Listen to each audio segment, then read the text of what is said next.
Pemirsa, kita lanjutkan acara kita. Tadi saya sudah mengatakan bahwa Surabaya justru dicatat mempunyai kasus tertinggi. Walaupun hari ini kenaikannya cukup landai, tidak lebih banyak dari kemarin. Kalau kemarin 178, hari ini cuma 19. Tapi gelar bahwa dia zona merah bahkan kehitam-hitaman sudah lebih dulu beredar di masyarakat. Kita ingin mendengar apa sikap dari Ibu Risma hari ini, Wali Kota Surabaya, Ibu Tri Risma. Bagaimana Bu Risma melihat fenomena yang terjadi di kota Ibu Risma yang katanya zonanya udah merah, ini apa penyebabnya? Mungkin Ibu Risma bisa menjelaskan. Ya, terus terang saya tidak memperhatikan zona itu merah, biru, atau kuning, atau putih. Yang saya perhatikan adalah warga saya yang sakit atau warga saya yang sebetulnya carrier pembawa tapi ada di luar karena dia OTG atau tanpa gejala, kemudian dia ada di luar yang memungkinkan dia menjadi penular di luar sana yang kami semua tidak ada yang tahu, tidak ada satupun yang tahu bahwa dia pembawa atau carrier penyakit itu. Yang saya tahu itu. Jadi karena itu hari demi hari saya melototi data pasien dan kemudian posisinya pasien itu ada di mana. Kemudian saya membuat pemetaan, saya melakukan pemetaan karena saya lihat saya harus tahu kondisi kampung itu seperti apa. Misalkan dia tinggal di kampung, kemudian misalkan dia tinggal di apartemen itu posisinya seperti apa. Kalau dia tinggal di rumah susun saya harus melakukan apa. Kalau dia bekerja misalkan dia ada di toko dengan pegawai-pegawai, saya harus apa. Kalau kemudian dia ada di pasar harus apa. Nah kemudian setelah itu saya melihat peta. Kemudian dari peta itu kemudian saya sampaikan ini harus dites. Karena ada kemungkinan dia pergi ke sini, dia pergi ke sana, kemudian juga pasar demikian pula misalkan dia kemudian berinteraksi dengan pedagang yang lain atau pembeli yang lain, maka kemudian saya harus benar-benar tracing, mencari siapakah orang itu. Jadi konsentrasi saya day to day itu. Kemudian setelah itu kemudian kita lakukan tes. Oke, kita lakukan tes di sini.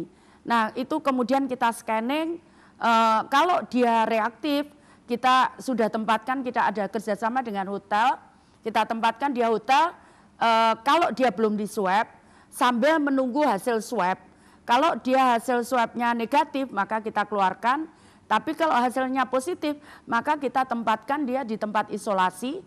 Kalau dia kondisinya ada gejala sakit dari pemeriksaan dokter tentunya bukan Risma, itu kemudian kita harus tempatkan di mana dia, di rumah sakit kah atau kita punya penampungan di asrama haji yang kita kerjasama dengan asrama haji di mana mereka adalah orang yang carrier atau pembawa tapi dia sehat secara fisik. Karena itu mereka kemudian di sana kalau pagi kita ajak senam, kemudian kalau itu dia main sepak bola, dia main badminton tapi di dalam zona yang dibatasi begitu. Nah kalau dia ada di rumah mereka harus seperti apa. Jadi kami memberikan sampai detail, sampai sisir, kemudian piring. Jadi kalau di rumah itu dihuni 5 orang, maka kita memberikan 5 orang itu 5 orang kebutuhan sehari-hari.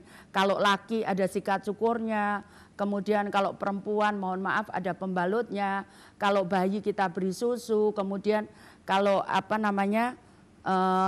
jadi kita lakukan pola itu. Kemudian vitaminnya bagaimana, setiap hari mereka kita kirimi Kalau dia diisolasi di rumah, maka setiap hari kita kirim dia makanan selama 3 hari. Kemudian kami bekerja sama dengan para tokoh masyarakat, para tetangga sekitar, para warga di situ, dengan ketua RT dan ketua RW, kemudian dengan Babinsa dan Babin Kamtipmas dan Lurah, Camat serta Polsek untuk bagaimana mengawasi pasien ini supaya dia nggak keluar, dia nggak keluar kemana-mana, sehingga makanan harus kita kirim.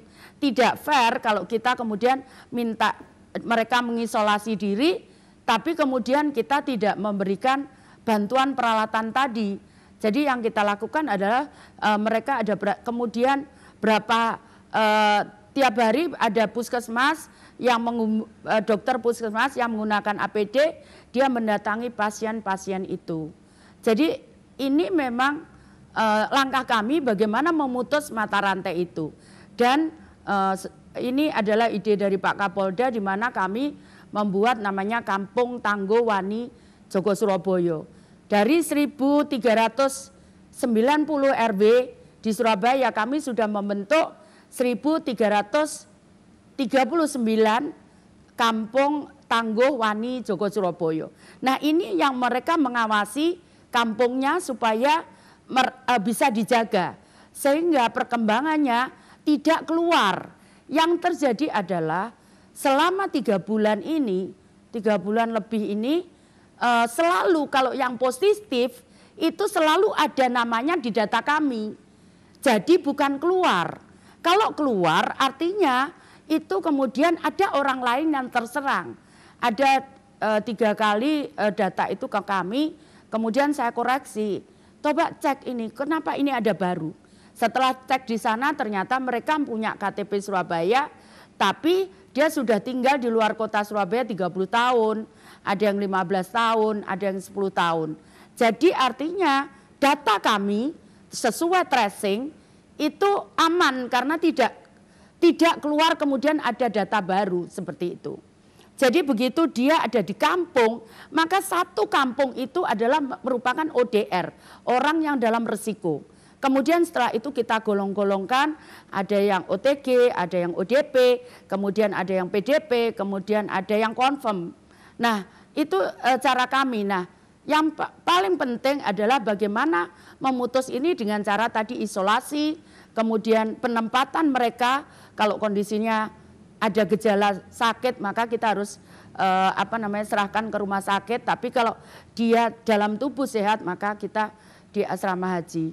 Nah, itu yang kita lakukan bagaimana caranya memutus mata rantai. Jadi kalau satu itu positif di suatu kampung padat, pasti saya lakukan kemudian rapid test massal. Karena kalau swab dulu hasilnya sampai 3 minggu, 1 bulan bahkan.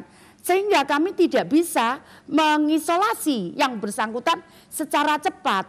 Dampaknya adalah kemudian mereka menular ke keluarganya, kemudian ke tetangga sekitarnya, apalagi yang perkampungan padat.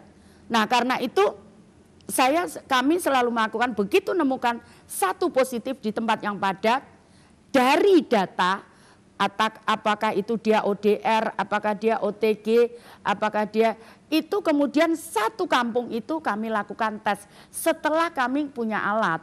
Kami punya alat kurang lebih akhir Mei untuk melakukan tes itu. Yang saya lakukan saat sebelum punya alat adalah bagaimana memperkuat daya tahan fisik pasien tadi yang masuk ODR, masuk OTG, masuk ODP, kemudian masuk ke PDP atau itu hanya memberikan vitamin dan telur, serta saya membuat minuman tradisional pokak yang dari jahe sehingga bisa melancarkan dahak seperti itu. Jadi kira-kira kenapa angkanya tinggi di Surabaya itu gara-gara usaha dari pemerintah kota sendiri yang intensif memeriksa warganya, rapid testnya secara massal, seperti itu kira-kira Bu Risma. Betul, karena kalau tidak begitu maka kita tidak tahu seperti di asrama haji itu kenapa mereka cepat sekali. Jadi tingkat kesembuhan itu cepat di Surabaya karena sebetulnya dia secara fisik nggak sakit, tapi dia carrier pembawa yang menularkan sehingga harus diisolasi gitu. Nah, sehingga cepat kemarin berapa hari yang lalu 300, 240, kemudian 137, kemudian 50, ada agak delay karena hasil swab kami kemarin mulai tanggal 4 sampai tanggal 7, jadi kenapa kemarin itu tinggi karena itu 4, 5, 6 itu belum ada hasilnya dari laboratorium. Jadi itu kumulatif dari 3 hari yang apa namanya yang hasilnya belum dapat. Jadi sebelumnya malah 1 bulan. Ada yang ya ada 1 bulan, ada yang 3 minggu, ada yang 2 minggu seperti itu. Tapi sekarang relatif paling 3 hari. Itu pun saya selalu sampaikan ini kalau kita terlambat, dia akan bisa kemungkinan menularkan kalau kita tidak segera lakukan pendeteksian itu. Jadi kami melakukan itu harus cepat dan harus apa namanya segera supaya penularan itu bisa terputus. Dan ini hari ini misalkan itu yang reaktif, kalau dulu itu di awal-awal kami tes itu reaktif dari rapid tes reaktif itu kurang lebih sampai 40%, bahkan ada yang 50%. Kemudian saat ini saya menerima laporan yang pagi hari tadi, itu yang reaktif itu hanya 7,5%. Nah, yang reaktif itu kita tes itu angkanya sekitar 30% sampai 50% yang positif. Nah, jadi ada memang itu kenapa kemudian kenapa nggak langsung swab misalkan saya? Karena swab lama, karena kalau menunggu lama, kalau dia OTG, dia ngomong, loh saya nggak kerasa apa-apa kok badan saya. Sehingga kita tidak bisa pisahkan, minimal itu di dalam keluarganya kita nggak bisa. Akhirnya yang terjadi di Surabaya itu penularan banyak itu di keluarga. Saya bisa ada data itu. Satu alamat ada di salah satu rumah, itu 36 orang dengan 3 kakak, satu alamat. Saya nggak bisa sebutkan nama alamatnya, tapi yang positif itu 29 orang. Sehingga yang positif kita ambil dan sampai hari ini yang sekitar 8 orang itu 36, 37 orang itu dia masih negatif. Jadi harus cepat memang karena supaya tidak menular, minimal itu yang di rumahnya. Karena kita sudah bisa mendetek mereka untuk mereka tidak keluar. Jadi pernah ada satu kampung itu dia sini positif, ini enggak rumahnya. Kemudian ada positif lagi, ini enggak di awal karena klasternya dia tertular di satu tempat. Nah kemudian, wah ini bahaya saya sampaikan. Ini kampung ini harus ditutup saya. Kita bicara dengan tokoh masyarakat, kita bicara dengan para ketua RW, ketua RT, saya sampaikan. Karena rumahnya berdempetan, jarak antar rumah itu mungkin hanya 1 meter, setengah meter. Begitu dia keluar, dia sudah ketemu. Jaraknya sudah tidak bisa mengamankan dirinya. Akhirnya kemudian kita tutup, maka tidak boleh keluar rumah sehingga kami memberikan makanan kepada seluruh warga di tempat itu. Jadi itu yang memang kita lakukan karena kalau tidak maka dia akan berbahaya kepada orang lain. Nah itu yang kemudian kenapa dan saya bersyukur warga Surabaya menerima itu. Sehingga kalau kita lakukan rapid atau swab itu antriannya panjang sekali dan mereka rela menunggu sampai kadang 2 jam, kadang 3 jam untuk lakukan itu. Sehingga ini kemarin kita pantau tadi itu berapa kita lokasi, 3 tempat itu sudah 0 hasilnya. 3 tempat atau 4 tempat itu sudah 0 untuk reaktifnya. Baik Bu, tapi ada pertanyaan saya. Dengan angka yang relatif tinggi untuk Surabaya khususnya, mungkin Jawa Timur umumnya, saya dengar Ibu itu udah kepingin PSBB-nya diangkat saja. Bahkan tanpa masuk transisi seperti Jakarta, langsung aja diangkat habis. Kenapa Ibu berani begitu? Jadi yang pertama, kami sudah tahu siapa pasien itu. Kami tahu detail siapa pasien itu. Dan kemudian kami langsung lakukan isolasi. Itu yang pertama. Yang kedua, ada sektor-sektor tertentu yang tidak bisa hidup. Sekarang saya tanya kepada seluruh pemirsa. Kalau saya kepala keluarga, saya kemudian dapat bantuan sembako misalkan dari pemerintah kota, saya terkena PHK. Saya dapat bantuan sembako taruhlah 10 kilogram beras dan lain. Kemudian dia tidak bisa bekerja, dia punya istri atau 2 anak atau 3 anak. Bisakah kira-kira kita hidup? Sedangkan kemarin saat dia bekerja, itu pendapatannya sehari bisa dimakan untuk sehari. Dia tidak ada potensi untuk nabung. Dia tidak ada potensi. Mungkin dia bisa nabung emas, tapi nggak bisa jual. Karena tidak ada toko yang buka toko emas. Jadi karena itu yang kita lakukan adalah kami membuat protokol-protokol yang sangat ketat. Jadi semua kita minta staf saya sebar untuk memantau, ini laporannya ada semua. Bagaimana di pertokoan, bagaimana di mal, kemudian bagaimana di di pasar. Sehingga kami menata pasar, itu berat sekali Pak Karni. Kita sebulan harus menata pasar, jaraknya harus 2 meter, cara pembayarannya seperti apa, kemudian tidak boleh pembelinya memegang, itu berat sekali sosialisasi. Kita sebulan melakukan itu. Kemudian mengajarkan bagaimana misalkan di kasir itu harus ada bariernya, itu enggak mudah. Jadi karena itu kita lakukan terus. Nah, kemudian kita buat protokol itu. Jadi di komunitas-komunitas perdagangan, di komunitas mal, di pertokoan, termasuk di komunitas bengkel dan sebagainya, itu kita buat protokol sendiri-sendiri, perindustrian. Kemudian nanti di rumah dia kena protokol Kampung Tangguh Wani Joko Surabaya. Jadi nanti kita punya mall Tangguh, kemudian kita punya pasar Tangguh. Nah, kita buat seperti itu. Jadi kita perketat di situ. Tapi bukan kita membatasi. Lah kalau yang mau ekspor ya biar ekspor. Kenapa? Karena kalau enggak, bagaimana dengan tadi buruh-buruhnya? Siapa yang akan nanggung? Jadi seperti itu. Jadi karena itu kemudian yang justru kita perkuat adalah protokol-protokol kecil-kecil tadi untuk dia benar-benar menjalankan protokol itu. Memang ada yang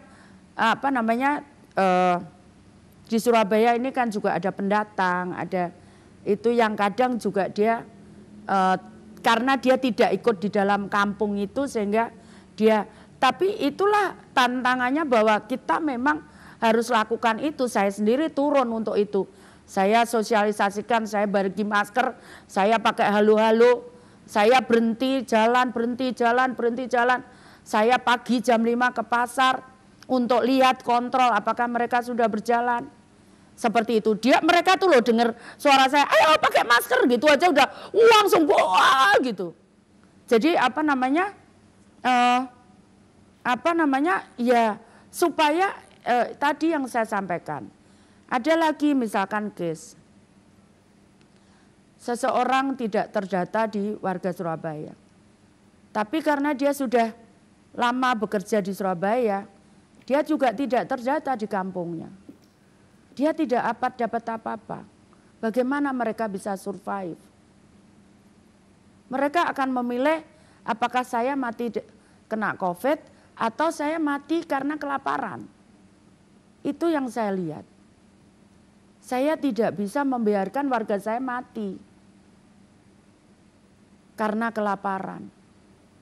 Tapi saya juga tidak bisa membiarkan warga saya mati karena kena COVID.